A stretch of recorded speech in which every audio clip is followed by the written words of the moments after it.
Hola, bienvenidos a Euronews Hoy. Por segunda vez en la historia, una terapia consigue eliminar el rastro del virus en un enfermo de SIDA, gracias a un trasplante de médula ósea de un donante resistente a la infección. De la crónica política destacamos la carta del presidente francés Emmanuel Macron a los europeos, todo sin olvidar la última hora del juicio por el procés para la independencia de Cataluña. Les explicamos todo esto después de los titulares. Sin rastro del virus del SIDA en otro paciente, lleva más de año y medio sin tratamiento retroviral.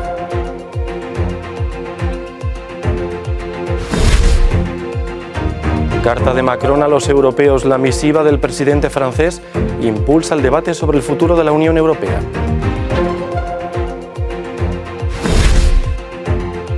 Las actuaciones de los mandos policiales durante el 1 de octubre centran la jornada en el juicio del procés en el Tribunal Supremo Español. Guaidó, un riesgo para la estabilidad de Venezuela, afirma en declaraciones a Euronews la embajadora venezolana ante la Unión Europea.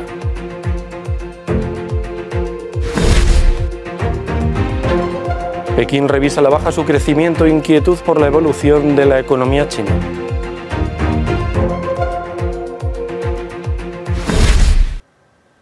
Empezamos. La jornada nos ha dejado una gran noticia. Un segundo paciente sin rastro del virus del SIDA tras recibir un trasplante de médula ósea procedente de un donante resistente a una infección que afecta a 37 millones de personas en todo el mundo. Una terapia desarrollada con la participación de científicos españoles. El VIH podría estar más cerca de ser definitivamente vencido. Tras el famoso caso del paciente de Berlín, al que en 2008 lograron hacer desaparecer el virus de su organismo tras un trasplante de células madre, un segundo caso muy parecido aumenta las esperanzas.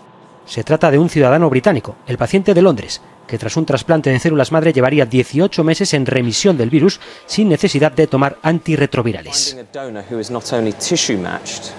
Encontrar un donante que no solo sea compatible con el individuo que necesita el trasplante, sino que también tenga 2 copias borradas o mutadas del gen CCR5 es un evento improbable, explican desde el University College de Londres. Por eso no se ha observado con más frecuencia. Los médicos aún son prudentes y no hablan de curación, pero las conclusiones son claras. Lo ocurrido en 2009 no fue una anécdota y lo sucedido ahora no parece una casualidad. La idea de deshacernos de un virus como el VIH que se incrusta en nuestro propio material genético es extremadamente difícil y es muy raro que veamos algo así. Así que se trata de un hallazgo científico muy interesante y es importante compartir esa información. Timothy Ray Brown, el famoso paciente de Berlín, lleva ya 11 años sin rastro alguno del virus en su cuerpo, tras un trasplante de médula con el que combatía su leucemia. Me encantaría conocer al paciente de Londres, dice tras conocer la noticia. Yo le diría que se tome su tiempo y que si quiere darse a conocer públicamente, lo haga. Ha sido muy útil para la ciencia y para dar esperanza a las personas seropositivas, a las personas que viven con el VIH. Y por eso le animo a que algún día se dé a conocer.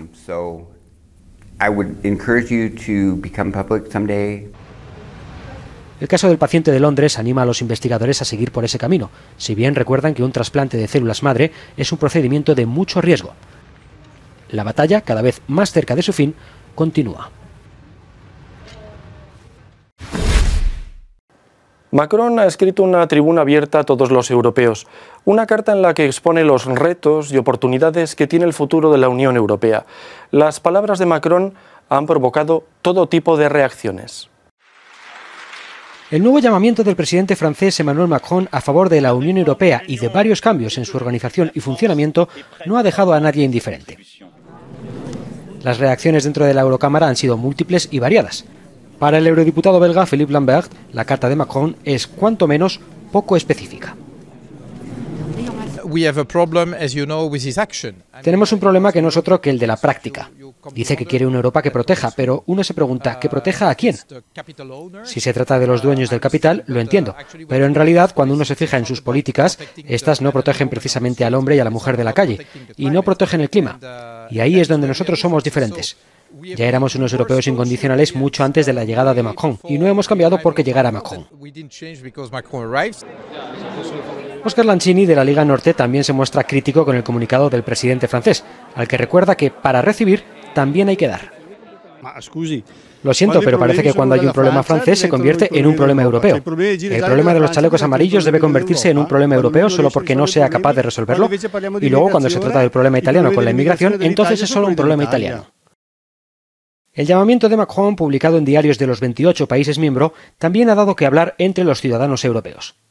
Salvatore, estudiante italiano, entiende las intenciones del mandatario, pero no se muestra muy convencido de que sea él la persona indicada. Macron es un europeísta, así que definitivamente puede crear una atmósfera más proeuropea, pero como líder de Europa no lo sé. En Alemania, desde cuyo gobierno han reaccionado con cierta frialdad, Macron sí que cuenta con algún apoyo en las calles. Creo que es bueno que llamamientos de este tipo sean hechos también por el presidente francés, porque se trata de preservar Europa y nuestras estructuras democráticas.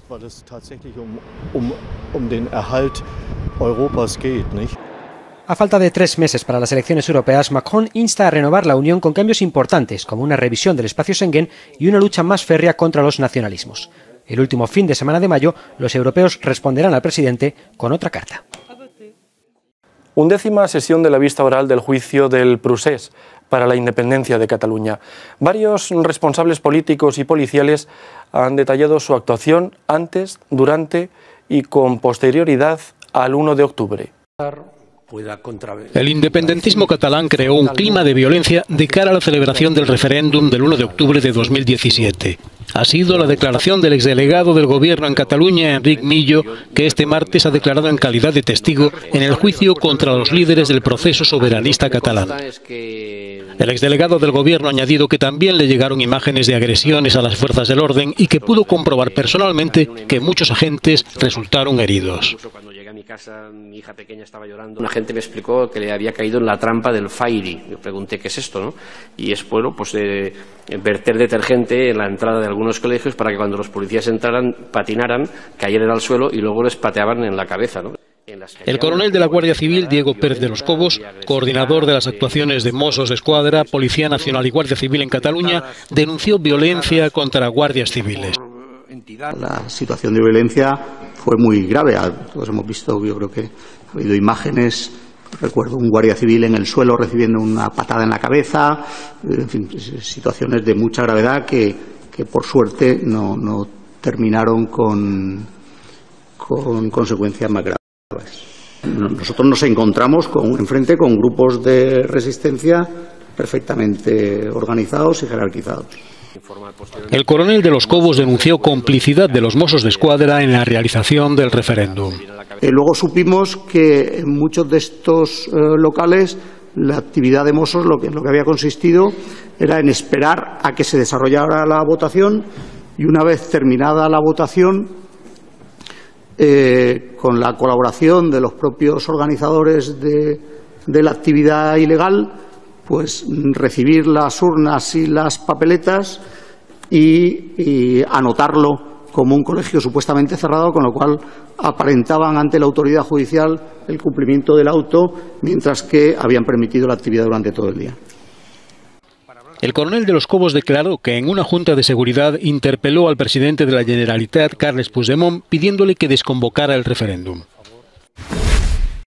Con el regreso de Juan Guaidó a Caracas se mantiene el pulso entre el presidente encargado y Nicolás Maduro. Este martes, la embajadora de Venezuela ante la Unión Europea ha hablado en declaraciones a Euronews de los riesgos que entraña esta situación.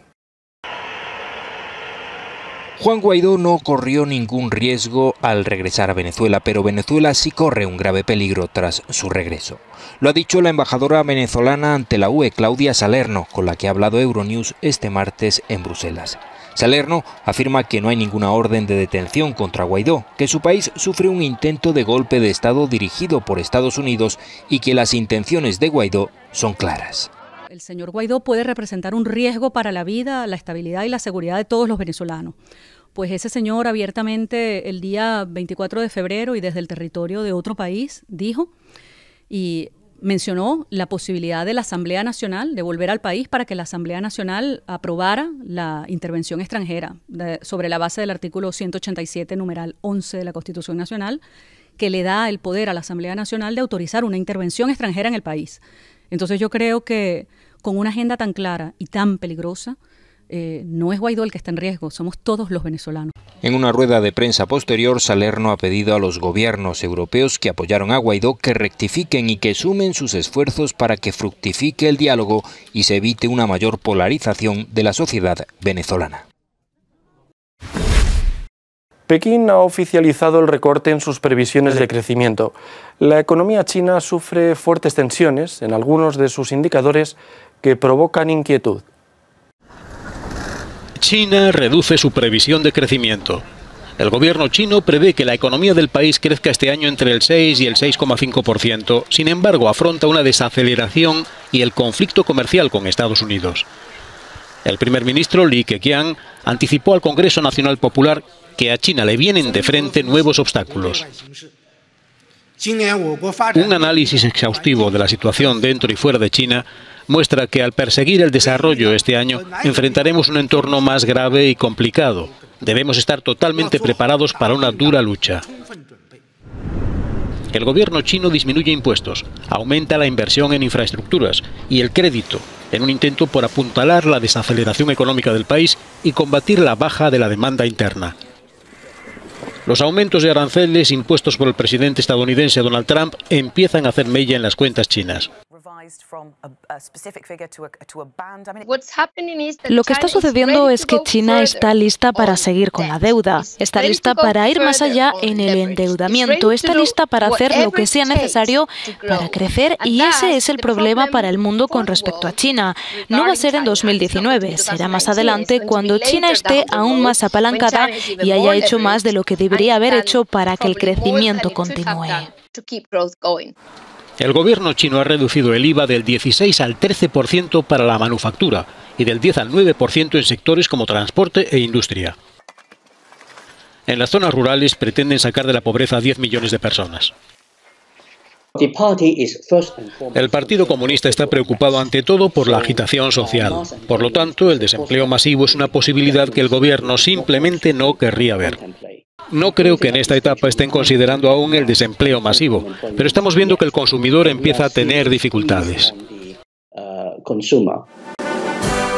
Todas estas líneas maestras de actuación las expuso el primer ministro Li Keqiang ante los casi 3.000 miembros del máximo órgano legislativo del país, a los que insistió que deberán flexibilizar aún más el acceso de los fondos extranjeros al mercado.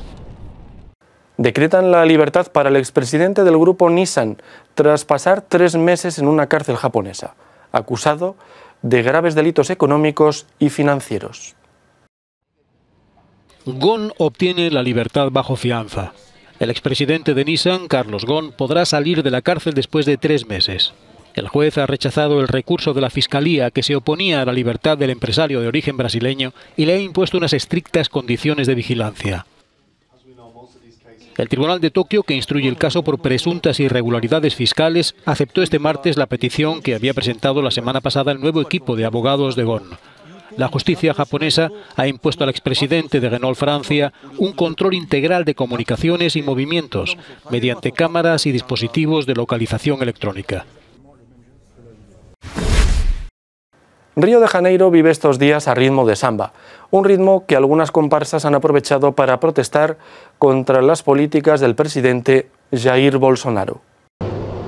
Reivindicación a ritmo de samba en Río de Janeiro. Miles de brasileños han aprovechado los festejos del carnaval en las calles de la urbe carioca para manifestar su rechazo a la política del presidente Jair Bolsonaro. Las medidas adoptadas por el gobierno del líder de la ultraderecha no convencen a buena parte de los ciudadanos, que quisieron transmitir numerosos mensajes políticos a Bolsonaro en su estreno al frente del Ejecutivo en la popular fiesta. Creo que el carnaval es genial, pero nuestra escuela de samba habla a través de su música de los recortes presupuestarios y otras cosas. Aspiramos a un mundo mejor, principalmente para los niños y para las clases trabajadoras. Desde su primera noche de desfiles, el carnaval ha brindado a los cariocas la oportunidad de transmitir muchos mensajes políticos contra el circo de Brasilia, sede del poder, contra la corrupción o contra la intolerancia hacia las minorías, entre otros. Unos mensajes que han adquirido una connotación particular 2 meses después de que el polémico Jair Bolsonaro asumiese el cargo de presidente. Creo que el gobierno de Bolsonaro es un paso atrás para Brasil y para nuestra sociedad. Esperemos que termine pronto.